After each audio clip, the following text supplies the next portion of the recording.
All right, good evening, everyone, and welcome to our annual College Bound Student Night at Huntington High School. My name is Dr. Ricky Papandrea, and I'm proud to serve as the Director of School Counseling and Testing K-12 here in the Huntington Union Free School District.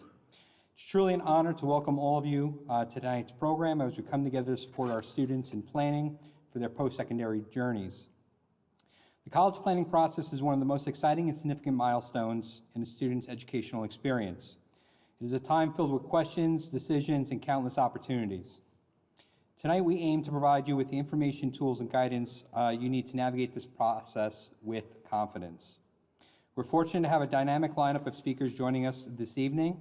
We have Ms. Bernadette Walsh, our school counselor for the College and Career Center here at Huntington High School, and we'll share the extensive resources and support available to our students as they explore their college and career options.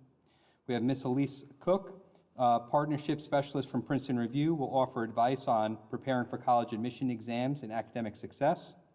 And we have Ms. Lori Wax from Penn State University and Ms. Kate Anderson from SUNY Oswego, who will provide an in-depth look at the college admissions process from the perspective of two highly respected institutions.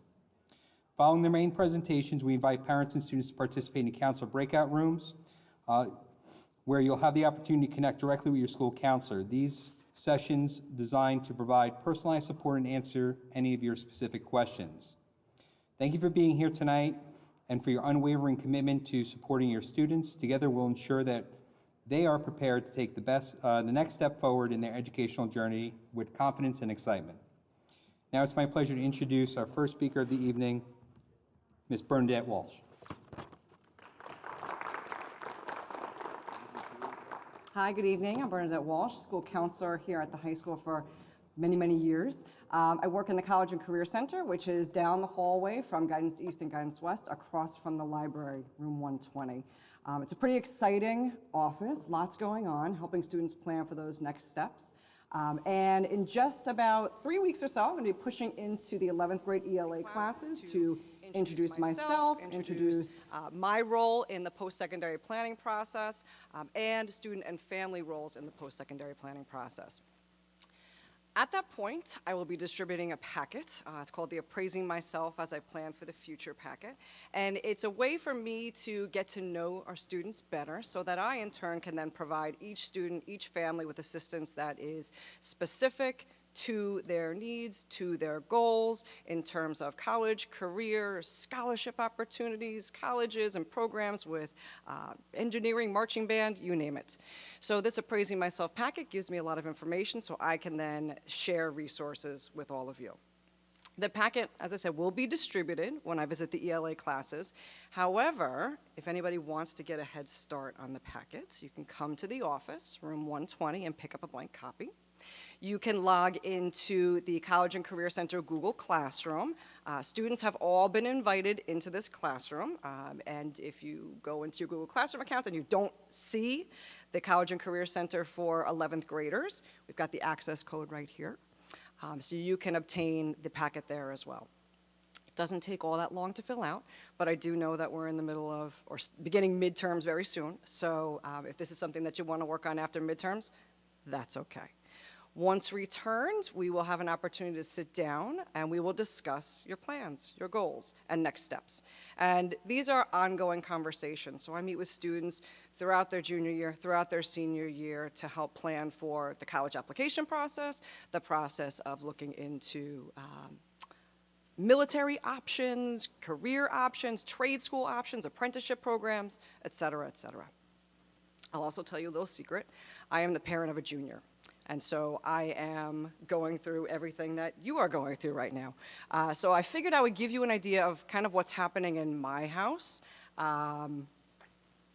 starting with the fact that at the end of last year, I asked my daughter to create her own college email address. So students, if you don't have one just yet, I would suggest that you do this. If you're like any one of my 3 daughters, you're probably getting emails all the time that is nonsense kinds of things, right? From different department stores with, 20% off here, 20% off there. Well, we don't want to miss anything having to do with the post-secondary planning process. Scholarship applications, financial aid applications, college applications, right?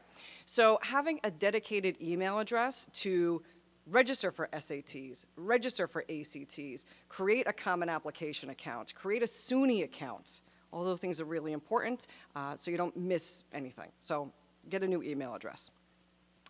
Number 2, my daughter took the SAT and the ACT in December. I had her take both, see what happens.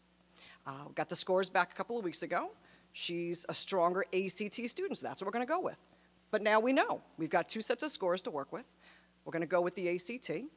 She is now registered for the February test and for the June test. And so we're given a little time in between to practice, practice, practice. So the good thing is at this point, she's taken both tests, something to consider, so that we know which one is going to be a stronger test for her, a test that she feels more comfortable with.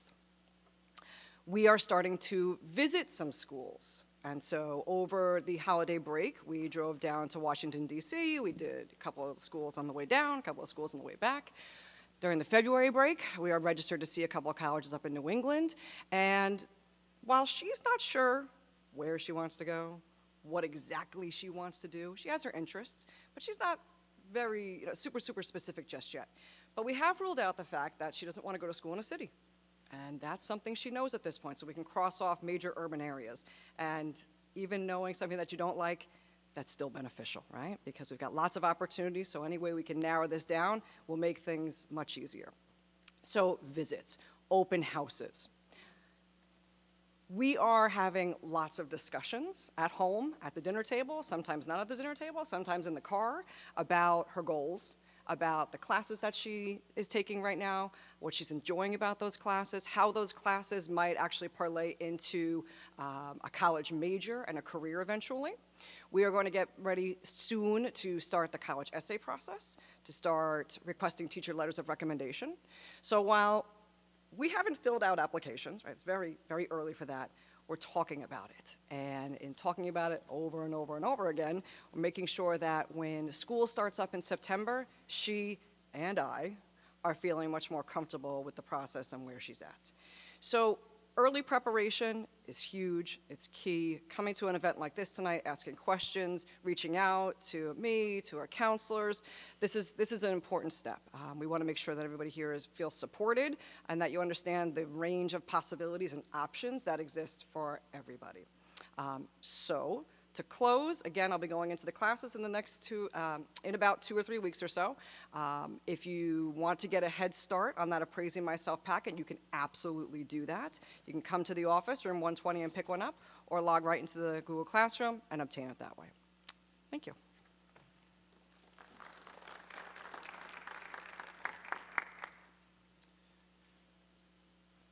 Next up, we're going to have Miss Elisa Cook, Partnership Specialist from Long Island for Princeton Review, to talk about some of the programs and resources that they have available in preparation for some college entrance exams.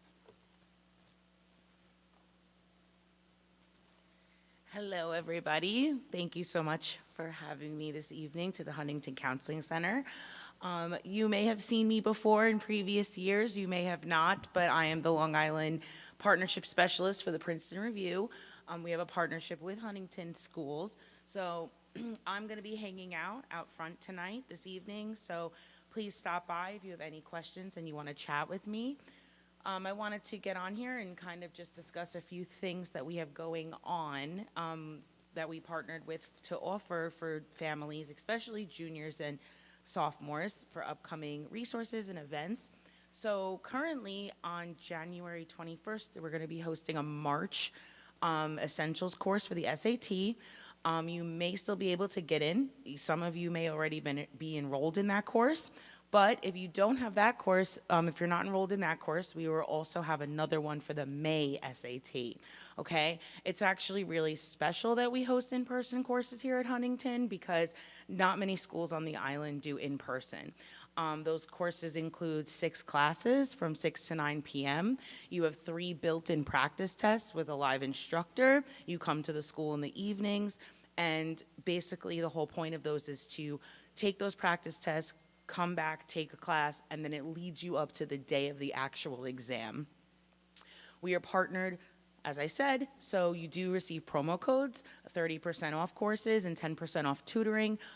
So if you do come over to my table and you're interested in the courses, you can leave your name and email with me, and tomorrow morning I'm going to be sending a follow-up with all of the flyers and information that I'm sure the school will provide you, but you could get it directed to your email from me on these courses, and also practice tests that we're going to be hosting. So I love that Mrs. Bernadette Walsh discussed practice tests, and I love her, her saying that her student is taking an ACT and an SAT, deciding which one she's comfortable with, and then moving forward, because that's always the advice that I give in my presentations.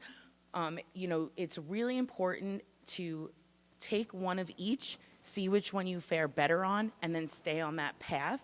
A lot of the times, I get so many questions and feedback on like, well, colleges prefer one over the other. And that's just not true, right? It's all down to the student and which test they're gonna perform better on and where their strengths lie. So just a great idea and to start to this is to start with a practice test of each. And speaking of practice tests, we're gonna be hosting two actually. So you're gonna have one upcoming on March 25th. I believe. I want to give you the correct date. No, March 11th, excuse me. No, I'm sorry. January 25th is going to be the practice test. And then on April 5th, you're going to have another opportunity to take a practice test. These practice tests are amazing. You get a full comprehensive score report breakdown. We tell you your strengths and weaknesses. The second you submit the test and you're completed with it, you get a score report, okay? And what's great about this is it lives in your portal for up to 4 months. So let's say you can't make it on that exact day that's on the flyer, it still will live in your portal. So when it's convenient for you, you sit and take the practice test. And this kind of goes into what we said earlier, take one of each. So when you see the flyer, there's going to be SAT and ACT. I would register for both of them so you have them in your portal, and then at your convenience, you could take them. And then again, you'll have another opportunity in April. Just to kind of go over a typical timeline, juniors, you're in a great spot, right? So you take the PSAT in October, then you get your score and you say, okay, this is my benchmark score. How do I want to move the needle on this? And then you put that quality prep in over the winter, and then you take the test. The most popular time is going to be in March. Then you have another opportunity in May. And then we say by the end of the summer, you kind of want to have this wrapped up. If you're planning on applying early admission or early decision when you're in your senior year, it's amazing now because now your testing is done. You don't have to worry about it, right? Everything is done. You have your scores. They're in your back pocket, and you can now focus on those more important topics of your essay and your letters of recommendation and getting that whole process started. Okay, so that's a typical timeline. If you wanted to chat with me, I'll be up front. Of course, I always refer people to their guidance counselors. They know your trajectory. They know, your whole high school career, and they can help you out as well. But I'm here to help with test prep questions, course questions. I could get you the promo codes and all of the flyers and upcoming events that we have at Huntington, I will send directly to you. And lastly, in April, we will also be having a PSAT Now What presentation. That presentation is extremely helpful. We do a full breakdown of, okay, you took this test, now what's next? We deep dive into the SAT and ACT. You walk away being like, oh, okay, I know everything, the ins and outs about these exams, what I need to do moving forward. And I've seen parents and families walk away feeling really confident after that presentation. So again, come see me, come chat with me, give me your email, and you will have all these resources to you to make sure that you're prepared moving forward. And I just want to wish you all best of luck in your college application journey and the rest of your high school careers. Thank you.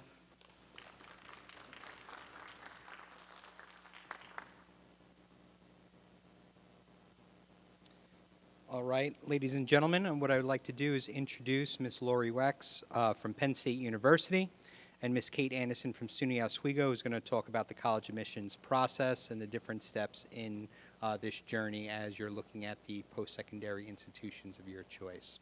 So I'm going to turn it over to them. All right, great, thank you. Good evening, everyone. I am Kate Anderson, as was said. We are really happy to be back. We've been at Huntington High School for many years now. Maybe some of you have been here before who have older children. But we actually come from sort of next door. Between us, we have 6 children who all went to Harbor Fields. So we have sat where you are sitting. We're smiling because all of our children are done. We're here to tell you the process is not that bad when you just break it down step by step, and that's our goal tonight. Yes, and I am Lori Wax, also your neighbor over in Green Lawn, and we're very excited to share just some insights about the college application process. So just a little bit about the institutions that we represent. I am the director of New York recruitment for Penn State. Penn State is a large public research university. We have 20 campuses throughout the state of Pennsylvania. We have 275 different majors. They are divided between 12 different academic colleges. We are a top tier 1 research university. We spend about $1 billion every year in undergraduate research, which spans every academic area. We have over 1,200 different student clubs and organizations. And our real claim to fame is our alumni network, which is the largest in the world. And actually, this is a little outdated at this point. It's even over 775,000 active alumni. I always feel like I'm a bit of an ambassador for the entire SUNY system. I'm guessing there's someone here who went to SUNY. Anyone? Yay! Which one? Plattsburgh, great. Well, there are 64 State University of New York schools. About half of those are community colleges. And it would be, I think there really is a SUNY for everyone, no matter what you're looking for. I always joke, except for palm trees. There are no tropical SUNYs, but we do have incredible study abroad options. There are more than 750 study abroad programs. You go to one SUNY, you can do a study abroad with any school. So Oswego, the school I work for, is not on Long Island, right? It's a solid 5.5, 6 hours from here. We're a medium-sized school. We have about 6,000 undergraduates, about 1,000 graduate students, more than 70 majors, more than 70 minors, a mere like 94,000 living alumni. But I don't know if you add all the SUNYs together, probably a lot. But I am very proud to work for the SUNY system. In-state tuition for a year is $7,070, which is really hard to beat. And as someone who came from the law school admissions world, I worked for 4 law schools, mostly Columbia Law School. Let me tell you, undergraduate can really set you up for success, and if you're aiming high, that's great, but let's remember that you could always end up somewhere for graduate school, and we send students on to really terrific graduate programs. So we've already heard about Mrs. Walsh's journey with her daughter, who was actually here last year when we presented as a sophomore. But finding that best fit college, knowing whether you like cities or not, what are you looking for? Who are you? Don't forget that you're really the expert. You students out there, you know what you like. Trust us, there are lots of really, really great schools. When I worked for Columbia, I flew around the country. I saw hundreds of colleges, and so many of them I thought, ooh, maybe one of my sons will go here. Maybe, they're just some great schools. First and foremost, it has to be a good academic fit, right? It should be a school that, you could be successful at, right? You don't want to be at a school where everyone's, doing this kind of research that you've never even heard. You want to be in the right environment. So we're going to talk a lot about academics, of course, but different colleges have, they may be big, they may be small, they may be a public school. Lori and I both work for state schools, but of course they're private schools, and they're schools with religious affiliations. You have to think about what you're comfortable with. Your friend may say, oh, you got to go to school in California. Well, do you want to get on a plane? Or do you want to be able to drive home, come home on a weekend, or maybe you even want to live at home and go to a school that's really close by. So figuring out that setting that you're comfortable in. My school's suburban. Very rural. But even here on Long Island, you could go get a really good taste of different kinds of schools. You can take the train and go into New York City and see NYU or Columbia, or some of the CUNYs, or FIT, which is the SUNY in New York City. Here on Long Island, you can see things like Stony Brook or Hofstra or St. Joe's, right? There are a lot of schools just here on Long Island, and you can extrapolate from that, and even if it's in a different location, you'll know what the feel is like and whether you could see yourself in that setting. Schools come in sizes, large, medium, small, and they're going to feel different. And again, you want to see what you're comfortable with. We offer different majors, and you should cast a wide net there because a lot of students really, I find, are very focused on kind of obvious career tracks or things that they've heard of or what their parents do, or I want to be a doctor, I want to be a lawyer. Trust me, you can have any major and become a lawyer. But think about what it is you're looking for. You do not need to know. It is completely fine to be undecided. Most college students change their mind a few times, partly because they get to college and realize that there are all kinds of exciting things you can study that you maybe never thought about. So spend some time looking at those majors and learning a little bit more about those.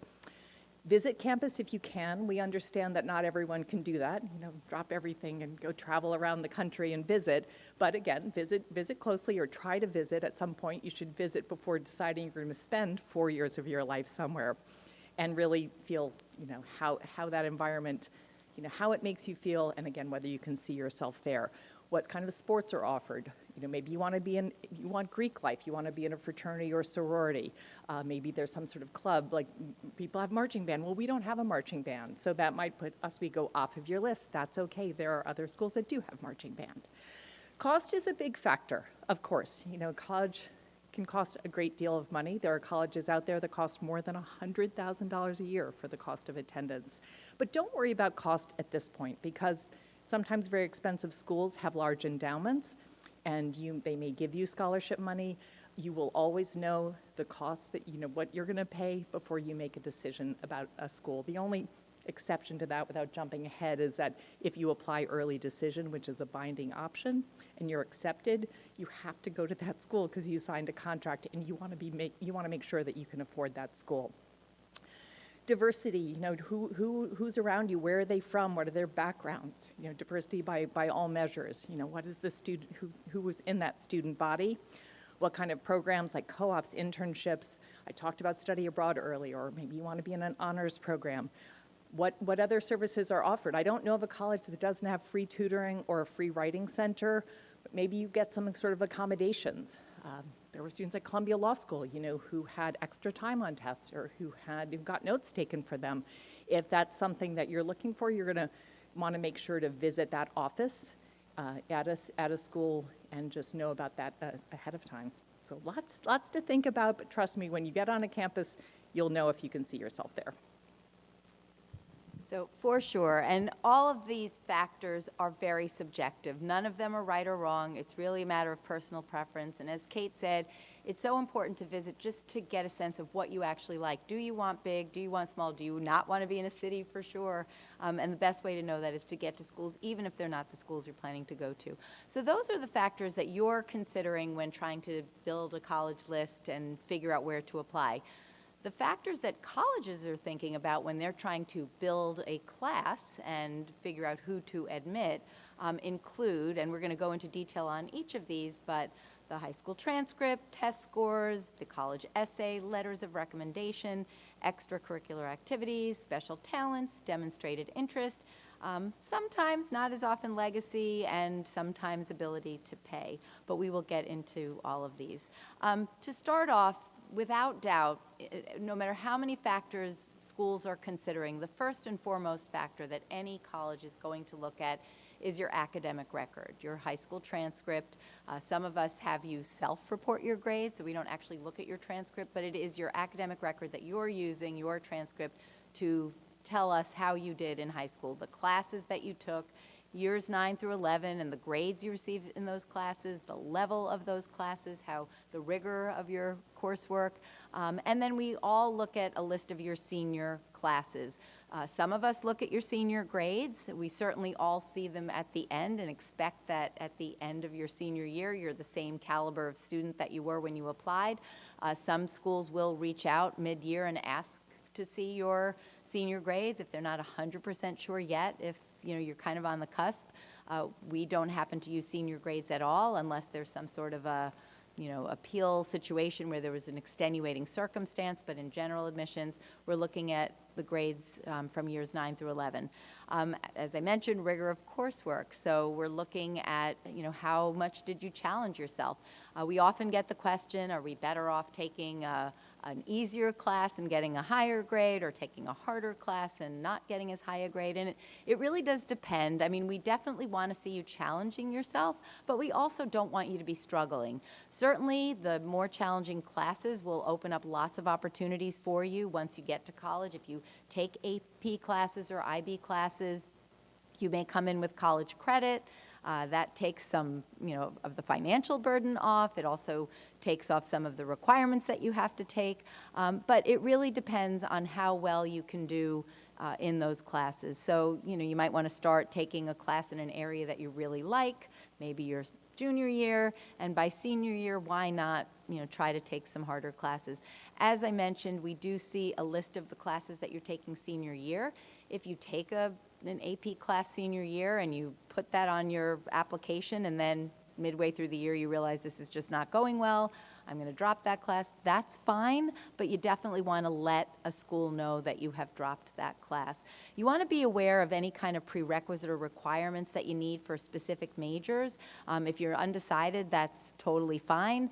If you, let's say, know you want to major in engineering, you want to make sure that you're checking what those prerequisites are. For most schools, it's a minimum of pre-calculus. Some schools require physics, some don't, but most schools will put on their website the requirements for any of their academic colleges or majors. So when you're thinking about your classes for next year, for your senior year, you want to make sure you're not limiting yourself by not taking something that you might need. I used to work for one of the UMass schools in Massachusetts. 4 years of math is required. So here in New York, it's not. You don't have to take math your senior year. But if you don't take math your senior year, you're limiting your options as far as out-of-state schools, because different states do have different requirements. It's also a lot harder to get back into, maybe there's a general ed math requirement that you're going to have, and it's going to be a lot harder if you've skipped a year. So we definitely encourage you to stick with your math. We are definitely focused on your core classes: math, science, social studies, English, and your foreign language. That's not to say that your electives don't matter. They certainly do. We're certainly looking at everything that you're taking, but we are generally focusing on those core classes. If you're applying to a STEM field, we are definitely focusing on your STEM grades. So if you have an overall really high average, but maybe your STEM grades are not as high and you're applying to a STEM program, that might be a little bit of a disadvantage to you. So keep that in mind.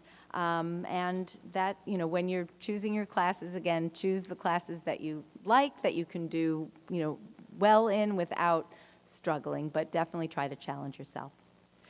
Sorry, one more thing. What you think of as your GPA may not be exactly what we consider your GPA. Most of us do something called recalculating your grades.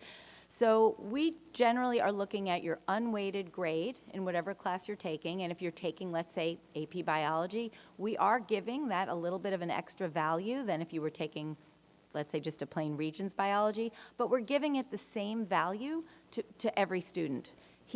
Just here on Long Island alone, the difference in weighting is very vast.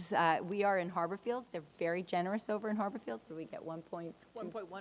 Yeah, so very. How about here? What is 1.1? So that's not fair. The students in Harborfields getting a higher GPA, but it doesn't honestly matter, because for the most part, there are a few schools that might look at your weighted GPA overall, but for the most part, we're looking at the class, the level, and then we do give a value to that. But what you see on your transcript might not be the way we're looking at your grades.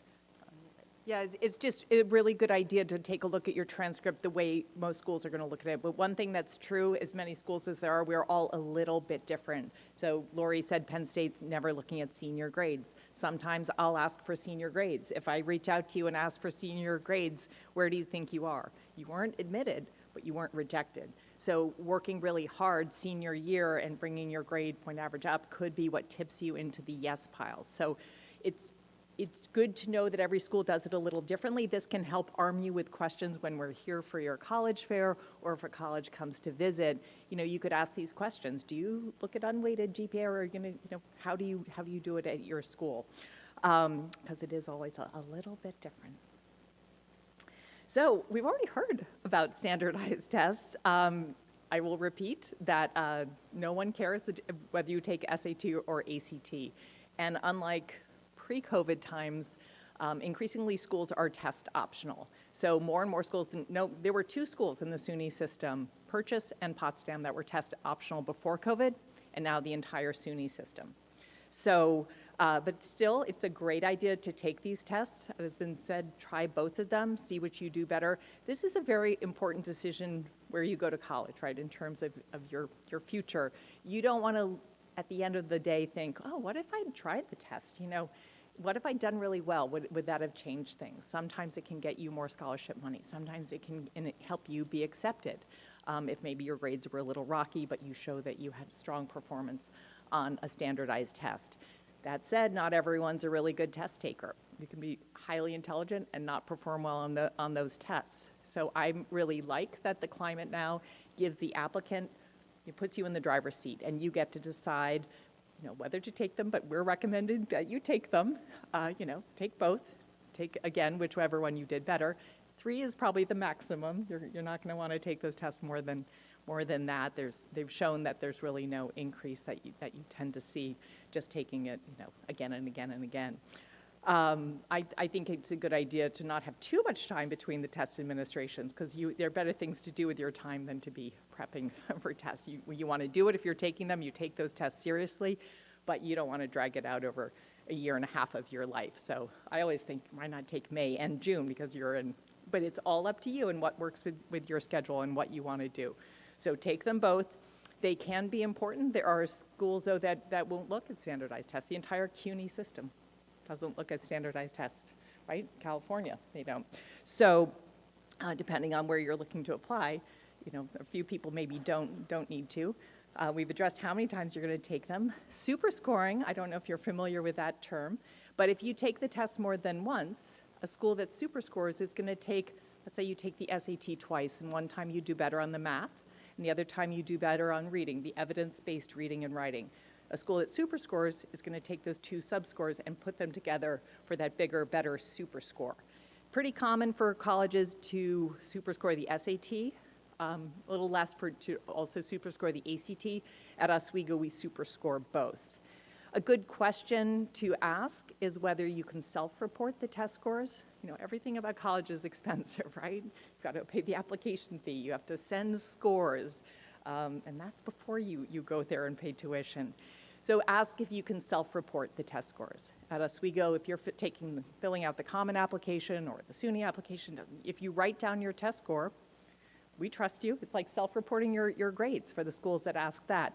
You might be able to save yourself a lot of money. If you took the SAT twice and applied to 10 schools, it costs almost $20 to send your test scores, so you can save yourself a lot of money. If you end up coming to Oswego and we used your SAT score, well, sure, then we need to prove that we need the official test score, but then you're only paying to send those scores to one school.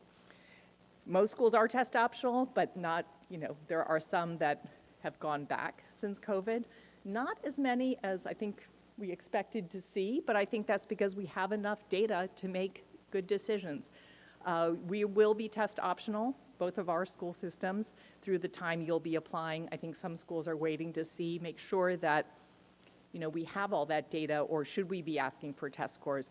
There are schools out there that get so many applications, they've gone back to requiring, because you have all these students who have 104 averages, but they don't always have the high test scores. But some schools have gone back to requiring SAT or ACT. Other schools, Yale is an example, that is requiring a standardized test, but they're test flexible. You could send an advanced placement test score, an IB, International Baccalaureate test score. So, it's a wild world out there, and certainly standardized testing is something that has changed the most in the decade that I've been in undergrad admissions. Yeah, for sure, find out, if the schools are test optional, if they let you self-report. We unfortunately at Penn State do not allow you to self-report. We also don't super score, which saves you one test that you have to send because you're only sending one. The reason is just because of the volume of applications, and our system doesn't allow it. Something we hope we'll be able to do at one point. Even if a school is test optional, double check that there isn't a program that you're interested in that may actually require the test scores. Even if the overall school is test optional, sometimes there's pre-medical medical programs or other types of programs that might require a test. So just be aware.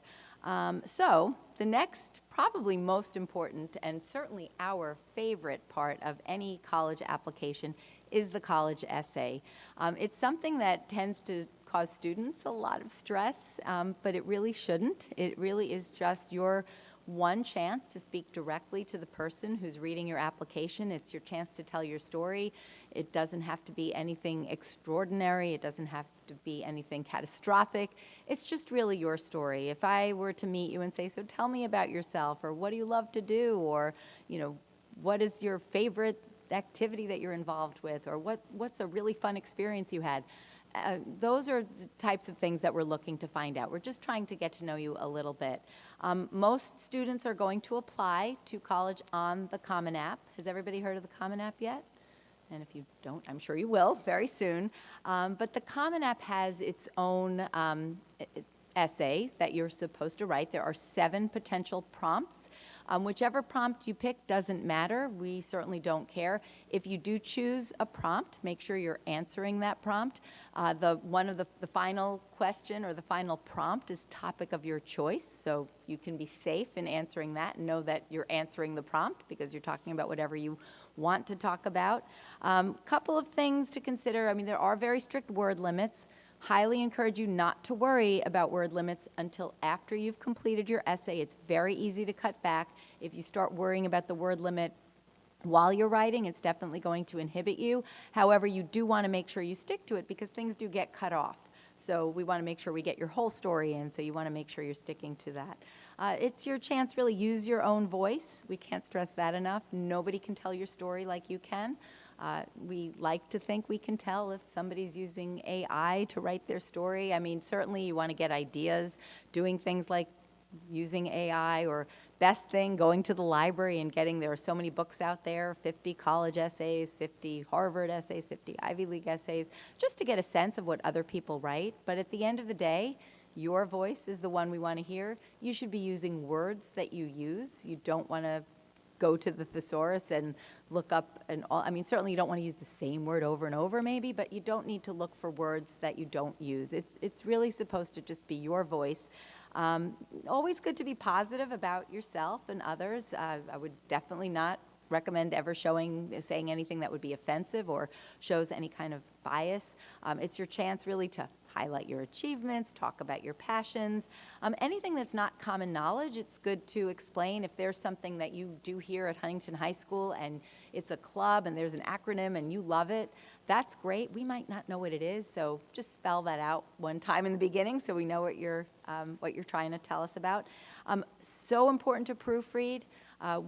You definitely want somebody else to proofread your essay. You don't need 10 people proofreading it because then that's going to start to get other people's voices into your essay. You can definitely use spell check, but that doesn't always work because if the word is a word and correct, even if it's not the word you're meaning to use, or if it's the wrong spelling of the word, it might not show up. So you definitely want to read it out loud, and have somebody else read it with you or for you. A couple other things. Yeah, I think if you're going to write, certain of the prompts, if you're going to write about obstacles that you've overcome, that's fine if you happen to have overcome an obstacle or at the very least learned something from an obstacle, but don't write about that if it's something you haven't overcome. We have a whole other essay writing workshop that we've done that goes into all of this in detail, but we have examples of students that used words that they didn't need to use, that overcame obstacles that they didn't overcome. One in particular was a student, and actually it wasn't her official essay. We were at a essay writing workshop and working with a student, and I read her essay, and she said that the obstacle she overcame was her chemistry class. She struggled terribly in her chemistry class, and she tried, she went to extra help, I don't remember if she had a tutor, whatever it was. At the end, she just dropped chemistry. So I said, that wasn't really overcoming. Maybe there's a better topic you can write about that would really better answer show a different side of you than that. So just be, cognizant of what you're saying and what you're answering. And then in addition to the main essay, there are other potential essays. Yeah, there are actually a lot of places on the application where you can tell your story, and it's your story. It really should sound like you. We're not expecting you to be a professor at this point. Sometimes parents are really well-intentioned and they have a very heavy hand in the essay, and that's usually pretty clear. Sometimes people hire, you could buy your essay, you could have ChatGPT write it.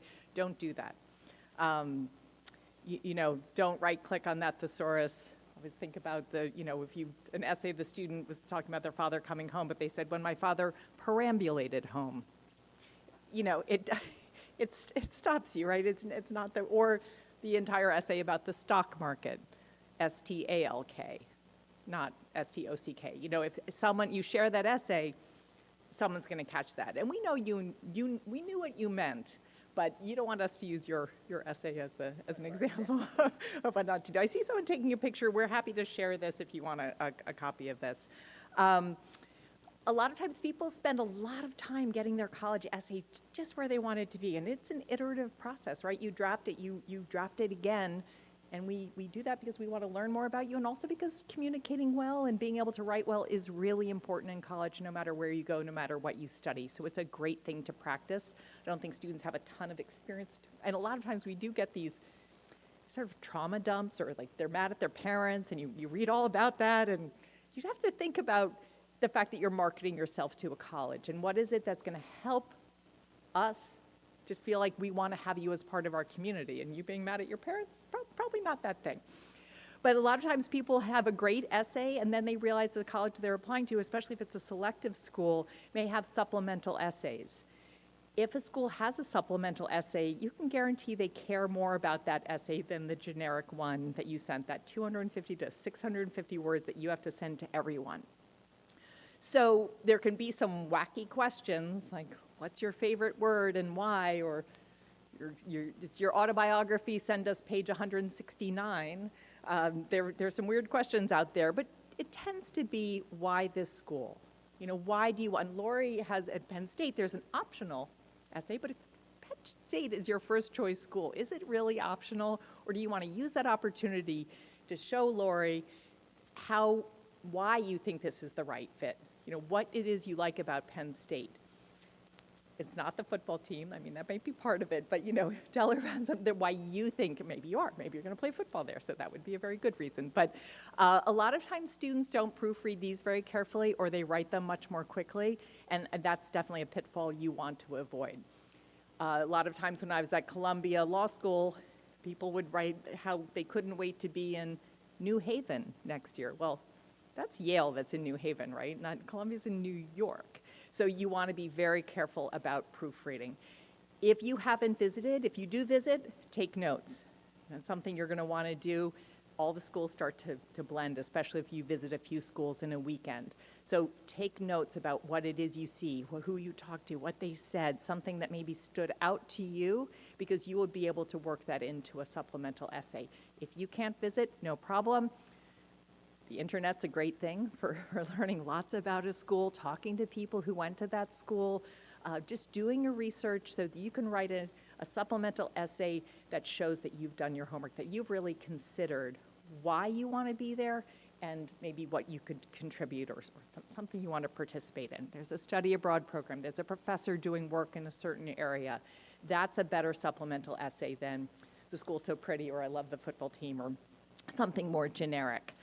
In addition to supplemental essays on the Common Application, there's still a community disruption question or COVID question where you can write about that. It was middle school for you guys, but you're welcome to write about it if you have something to say. You don't need to tell us that you couldn't hang out with your friends and it was hard. That was true for everyone, but there is that space. We're still reading about Hurricane Sandy. You were really young for Hurricane Sandy, but it affected people deeply on lots of places on Long Island, so we're still reading about that.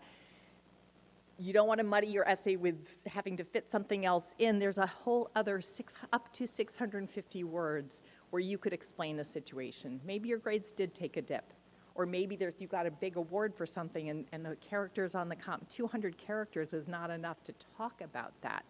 You can use that extra space if you have something to say, but those additional information in the community disruption are really optional. You don't need to put something there if you don't have something you need to or want to tell us. And you do have the opportunity, if you have an extensive essay, or if you have a portfolio, and sometimes I'll get students that say they're not applying to an art program, so a portfolio is not required for them, but they do feel like it's important and it's an accomplishment. You can upload things, students who have done science research, have an abstract, so anything like that, you can upload additional information onto the Common App. The next element of what we're looking at includes recommendations. And I do want to just say that sometimes if you didn't want to include a circumstance in your essay and you didn't upload it and include it in additional information, another really great way to get information to us, let's say something happened one year, threw your grades off, you had whatever the circumstance was. A lot of times we get that information from your counselor letters. Your counselors are awesome here. They write wonderful letters. Teachers do as well. So that's another thing that if you have something important you want us to know. But you can also reach out to us. That's fine as well. So letters of recommendation. Every school requires a different amount. Some schools, most schools require one. We actually do not require any, but we allow up to 4. I rarely see an application that doesn't have 2 or 3. Most schools, I would say, require 1 or 2, would you say? You don't want to send more than are allowed, and you don't want to send less than what are required.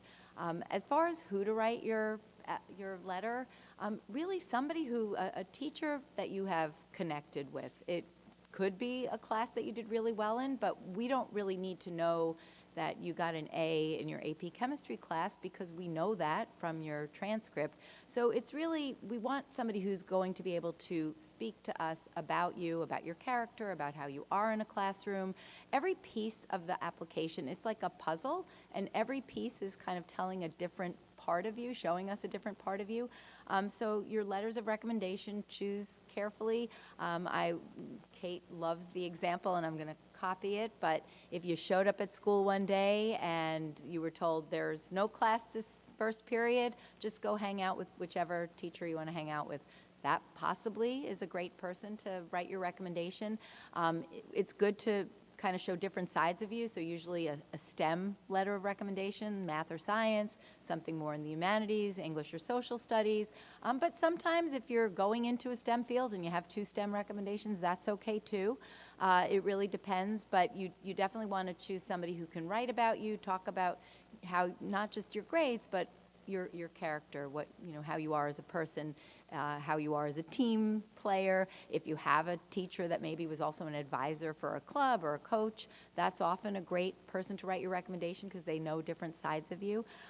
Definitely give people time to write recommendations. Your juniors, a really good time to start asking would be at the end of this year.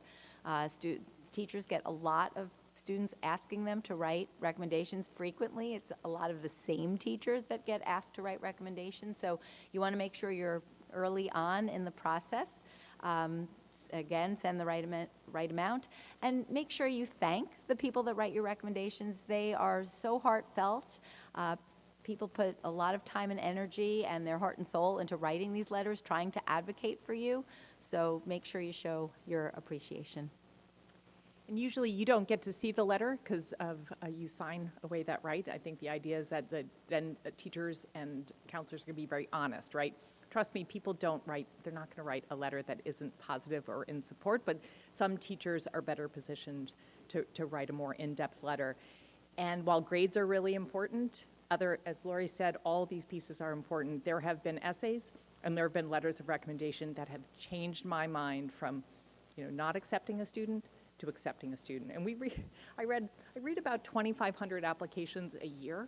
So, we're seeing a lot of essays, we're seeing a lot of letters, and some of them really stand out. And if you can stand out in a good way, or you ask the right person to write a letter, they really will give us a lot of important information. You'd be surprised how many times students, they just seem to gloss over all those sections on the Common Application about how they're spending their time and their jobs and their clubs and what they do at home. And only in the counselor or teacher letters do we find out that they actually work 20 hours a week in addition to going to being a full-time high school student. So these are very important parts. Demonstrating interest. Oh, look at that, skipped right over. So good segue though, how do you use your time? We are interested in how you spend your time. We all have same amount of time, right? They're 24 hours in a day. And we fill that time, we use that time differently. So tell us, we're going to see the grades, but again, if two students had the same grade, but one student had worked 20 hours a week, who looks more impressive? They both have a 90, but one person also worked 20 hours a week at a supermarket. That's the better student, right? They had to manage their time more carefully.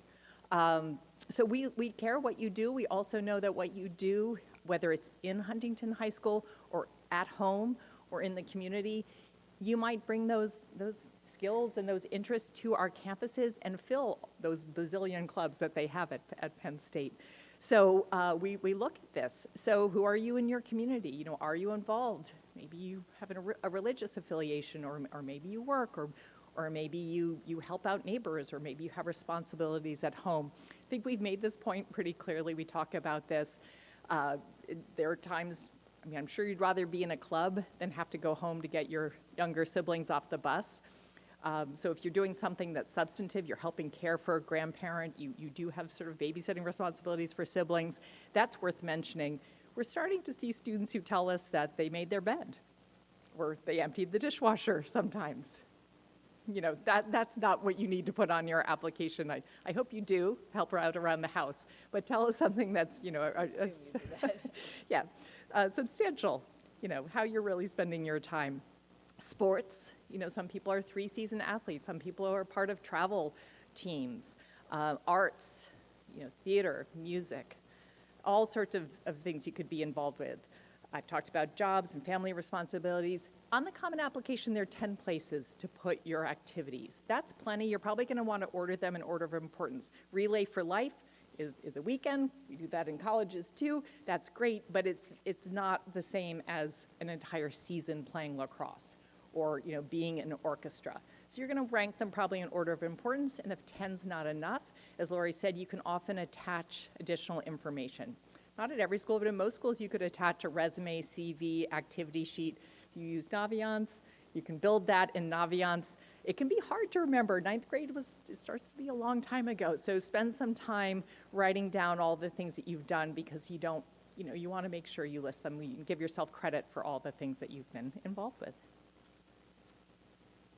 So one other element to this process is something called demonstrating interest. How many of you have heard that term? Has anybody heard the term?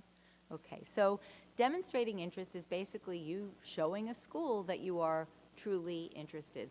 There are schools that actually track interest and use it as part of their admissions decisions. Neither of our schools do that. We don't use interest as officially part of our decisions, but we all track. All of us have CRM systems where every time we send you an email, we know if you've opened the email, we know if you've clicked on a link in the email, so we are aware. We both come and visit Huntington High School at least once a year, sometimes usually twice a year. We usually visit. We come to one of the college fairs. So we hope that we're going to meet you when you come. We all have little cards or QR codes to fill out. Make sure you do that. That is how, you know, for not just for our schools, but for any of the schools that you're interested in, that's how we know that you showed up, you stopped by. You know, if there's a college fair, a visit. If you can't make the visit, you've got AP Chemistry and you really can't miss it, that's okay. Maybe you can stop by before and say hello. Maybe you just send an email and say, I know you were at my school. I would have loved to stop by. I had AP Chemistry. At least, again, you're showing your interest. We are very approachable. We both have, you know, emails that are public emails that we, you know, are happy to hear from students. One thing that, you know, even though we don't technically track interest, we are, again, very aware of when you've visited, how much interest you've shown. If I'm only human, if I'm between a few applicants and everything else is equal, and one student has shown up at everything, reached out in a positive way, how can you not help but kind of favor the student that really wants to be there? So it can never hurt to show your interest. There are very easy ways to show your interest. If you can't visit a school, I mean, there used to be some schools that if you didn't come and take the tour, you were kind of, you know, unless there was some financial reason, you were out of luck. I think that changed a lot during COVID when people literally couldn't get to schools. And now there are some schools that still would like you to visit. Most of us offer virtual programs so that you can easily sign up from the comfort of your living room and watch the virtual presentation and learn a little bit about the school and show your interest that way. But again, it can never hurt to show your interest. Definitely sign up for the mailing list. You do that when you fill out the cards or the QR codes that we have when we visit. And then some schools do offer interviews. We don't, do you? Informational. We have, I'll meet with you and chat with you if you have questions. We have virtual appointments that we make. There are some schools that do offer interviews. Oftentimes they're alumni interviews. Oftentimes they are really more informational than evaluative. However, it's another way that you're demonstrating your interest in that school. Back to the point about having an email for this process. I do it after you take the PSAT, and once you decide, I'd say once you decide which schools you're applying to, their email addresses are free, right? You don't want to miss these important emails, and we, as Lori said, we can track, we see. I know we send a lot of emails, more than any one human could read, but if you haven't opened or read any of them, it's hard for me to, if I've never encountered you in all the places I am on Long Island, and having been at your school multiple times while you were in high school, why am I spending all this time trying to find a reason to admit someone who doesn't seem to care at all? It will only help you. It'll show your interest, and also you're going to learn things about the schools as you read the emails and as you talk with the counselors. So definitely something that's easy to do. Oh, look, there we have that email address, pro tip. So application plans, we talked about it a little bit before, and I said, you'll always know how much a school is going to cost, and not to worry too much about that. The exception is early decision. Some schools have more than one round of early decision. That is a contract. You are ready. You've chosen your first choice school. You know that the finances are going to work out. Every school has a college cost calculator. You can always reach out to financial aid offices too, just to get a sense of how much your family would be paying or putting towards that educational cost. But early decision is a contract that the applicant, a parent or guardian, and the school counselor sign. So if you're accepted, you have to. We actually had that at Columbia Law School, and every year there were students who got in early decision, like, wow, well, if I got into Columbia, maybe I could get into Yale. Well, no one's going to take you if you break that contract. That we actually would rescind the acceptance of a student who broke that. I mean, come on, a lawyer should understand the importance, a lawyer-to-be should understand the importance of a contract. But early decision, why would people do it? Well, a lot of very selective schools fill close to half or as much as half of their class, if not more, with early decision applicants. So if you're fortunate enough to know that you could afford a school or that you'll get enough aid to make that school affordable, by applying early decision, you do have sometimes an advantage. Some of these really selective schools are accepting fewer than 4%, fewer than 5% of the applicants. Most colleges accept more than half of their applicants. So we're really talking about that, those rarefied like Ivy or Ivy-like schools. Early action is the best. That's where you apply early, you get everything done, so you're part of this. You can sort of relax a little bit because you've got your applications in. You get them in early. Could be October 15th down south, November 1st, November 15th, different deadlines. You're going to find out usually sometime in December. Makes senior year a whole lot nicer when you know you have a college option and that, but you still have time. You are a free agent until May 1st, which is the National College Decision Day. But knowing you have an option just makes you relax, right? And you still can apply to other schools. You still have time to visit or visit again, figure out the finances, compare scholarships, do all those things. But it's really just early action is great because I know in my household, once that first admission came in, life got a lot better when my sons were seniors.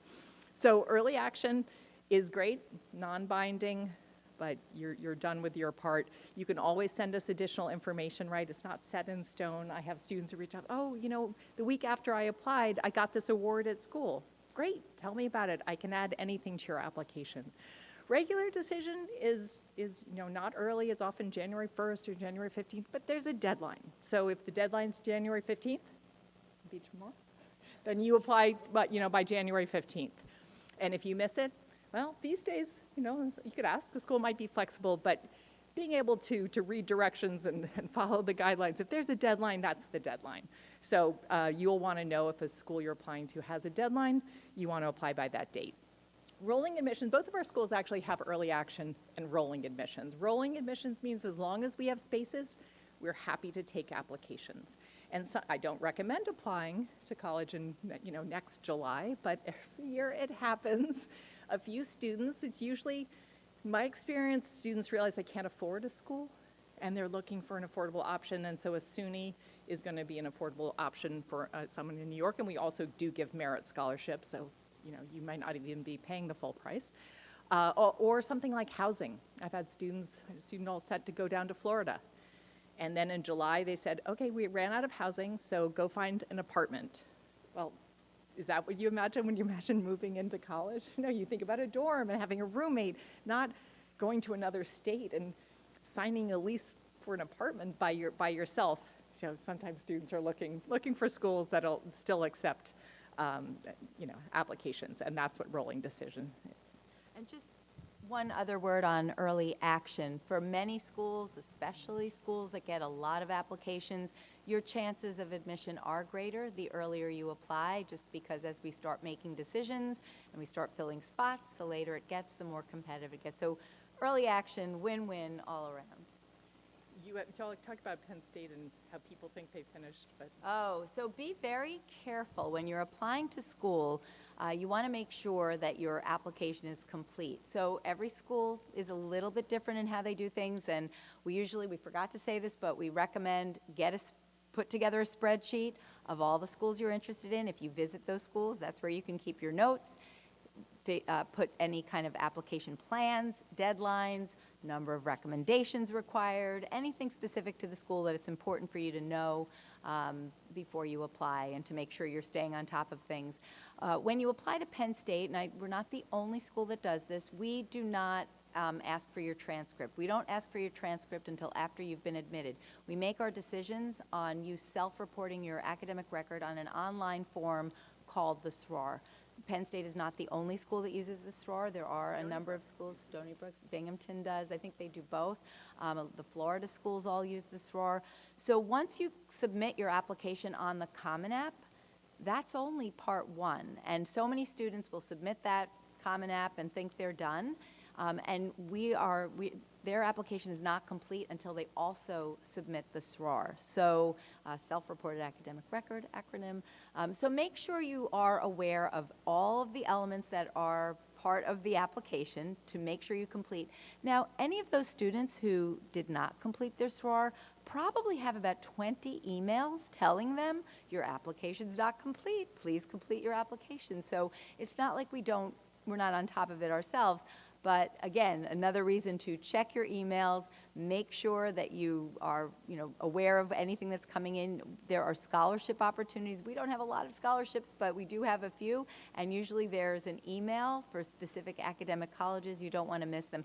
As Kate said, setting up the email after you take the standardized test is probably a good idea, simply because, or maybe two separate ones, because when you take the standardized test, you're going to start hearing from lots of schools that have bought your information. We all buy names of students and lists of students.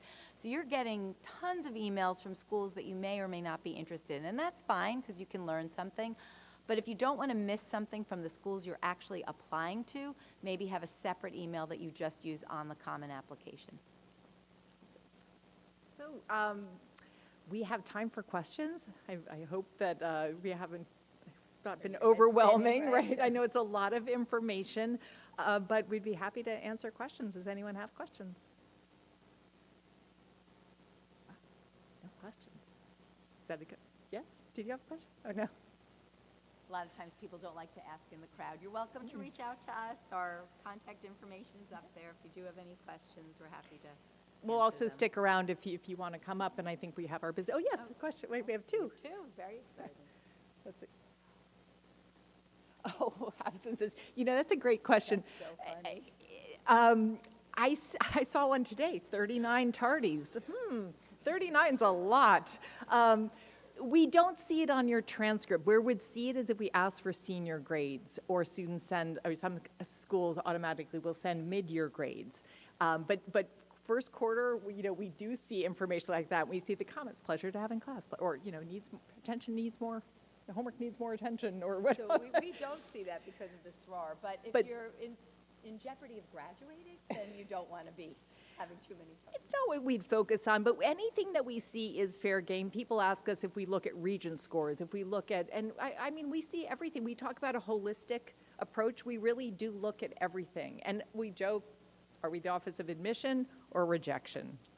Admission. Most of us, we're looking for reasons to admit you. If something went very wrong one day, and you didn't pass that Regents, it was one day. We get it. I wouldn't stress out too much about it, but we will see that. And so that's where we talked about sometimes you want to explain something that happened. I tend to use Regents more as, maybe the grade wasn't that good, but then they did well in the Regents. They must have worked really hard to finally pull it together and do well on that test. But again, tests are one day. And out-of-state schools will not as often see the Regents or use the Regents. We don't even see them. I think at We UMass see would them. see them, but we didn't. We see them because we see your transcript, and they're right there. We see special appeals. We see it all. If you're worried about a school seeing something, I would use those spaces where you could explain. I had a lot of absences because this was going on, and usually it's a very good reason. We are not going to punish you more for something happening at home. Lori talked about, the sort of situations, but it's not within your control what happens in your family or bullying that happens at school or whatever else it could be. Illness, death. Yes, There's I so many mean, things that happen. illness, death, divorce, lots of things happen. We understand that those have an impact on you and affect you, but we're not going to, when we know the reason behind the drop in the grades, we can overlook that. And so that's where I might ask again, let's say something happened junior year. That's when I might reach out senior, well, are you back on track? Are things better now? We're hoping they're better, and if they are, we're going to use that most of your time in high school, you were a strong student, and then there was this dip. We're looking at that. Consistently strong performance, great. Improving performance, great. But where it drops precipitously junior year, that's not great unless there was some reason, and it's now in your past. So what was your?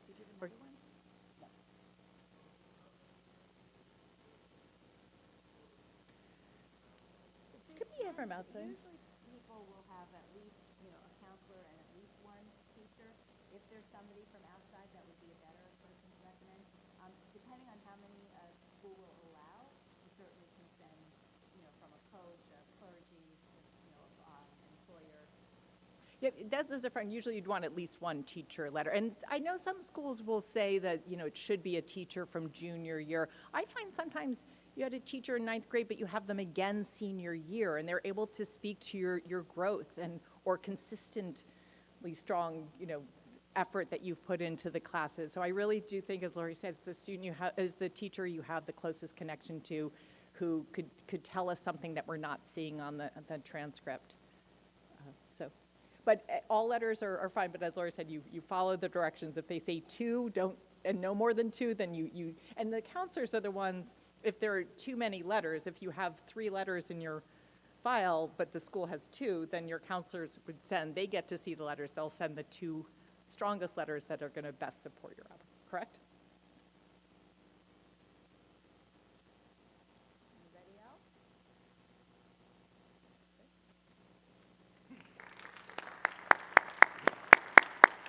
Thank you very much to Lori Wax and Kate Anderson for a phenomenal presentation, giving us an overview over the college admissions process.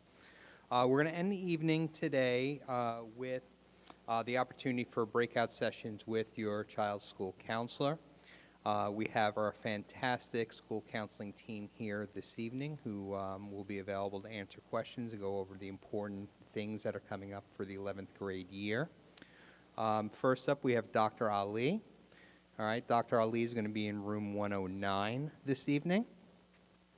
We have Miss Olivero, who's going to be in room 110 this evening. We have Miss Bonilla, who's going to be in room 116. We have Miss Bernoni, who's going to be in the auditorium. We have Miss Hernandez, who's going to be in room 140. We have Mr. Lashin, who will be in library room A. And we have Miss Spillane, who will be in library room C.